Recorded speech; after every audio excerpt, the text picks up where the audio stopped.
the parents of Punya and Pavana have departed this realm. They've died, but given that they were great yogis, they basically have gone to total liberation. Punya reminded Pavana of how things are, and this enabled him to get beyond his grief. The teaching here has been about craving, particularly in the form of relationships, the relationships that we form. And as I pointed out in the last chapter, these relationships are primarily with people, but we can also form relationships with our environment, our status, our appearance, our circumstances, our possessions. But it's usually the ones with other people that might be the strongest and the hardest to get some perspective on. Vasistha continued, "Thus instructed by his brother, Pavana was awakened. Both of them remained as enlightened beings, endowed with wisdom and direct realization. They roamed the forest doing what they pleased, but without blemish." In other words, they weren't doing any bad karma. They weren't building up any bad merit for themselves. They were established in direct realization, and from that stem actions characterized by wisdom. In the course of time they abandoned their embodiment and attained final liberation as a lamp without fuel. So they were spent.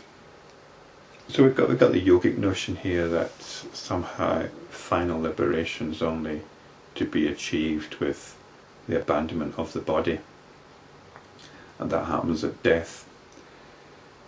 But this is the yogic notion.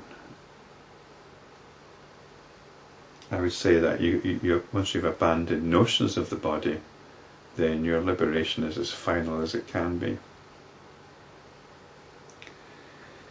Craving is the root of all sorrow, O Ram, and the only intelligent way is to renounce all cravings completely and not to indulge them. Even as fire burns all the more fiercely when fed with fuel, thoughts multiply by thinking. Thoughts cease only by the extinction of thinking. Hence ascend the chariot of non-thinking, and with a compassionate and limitless vision, behold the worlds sunk in sorrow. Arise, O Ram.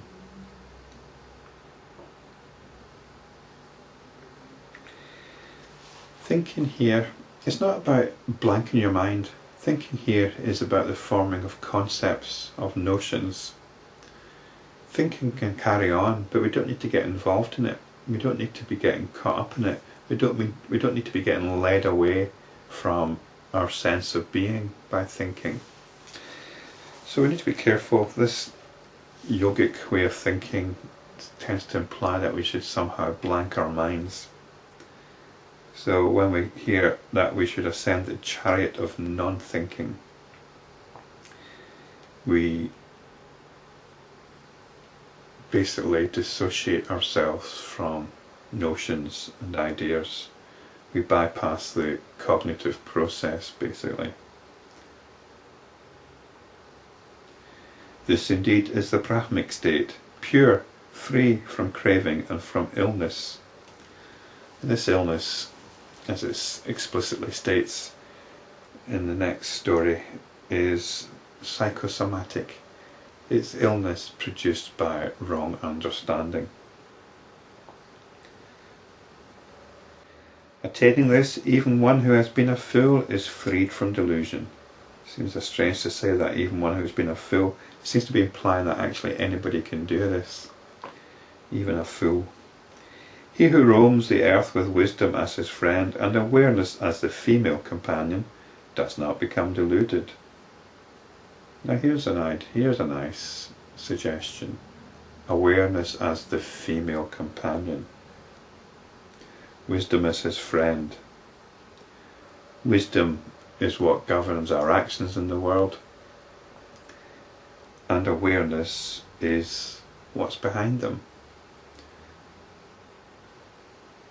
Behind every good man is a good woman, and that good woman here is awareness.